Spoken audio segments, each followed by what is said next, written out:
乡亲继续来看其他的新闻。讲有民众环岛经过屏东的车城，买一粒水蜜桃山药，将近400块。但是等伊到厝，一个切开，有够生气哦！这个水果已经过长上色了，而且嘛得要生糖了。讲当是店家看因是观光客，才会甲因讲攀啊。 落场买一粒计小400块，叫要含头变大粒的酸药，想不到切开了后会真失望。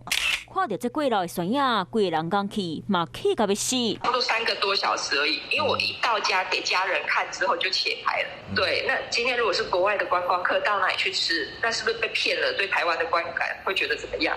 环岛旅游经过茶城，看到果子摊停落来，有头家娘小姐买一粒2斤外水蜜桃酸药，结果切开了后，内底看起来特别生糖，尾仔打电话给伊，业者的态度很怒不满，各有网友认为因红讲喷啊。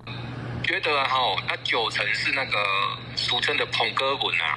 它的产期大概在7月啦，8月的话都大部分都很少了。实际问农民，感觉品种无啥共款，这应该是捧哥酸药、水蜜桃酸药，看起来较三条，交混了后色水会较黄紧紧，超甲手掌变大。啊，听到人家指控，店家出面发冤枉哦。可能他不小心有摔到。确定是水蜜桃芒果吗？对。那我说，那你下次有来垦丁玩的时候，我再补给你。最好现场是自己挑选，跟他要看有没有。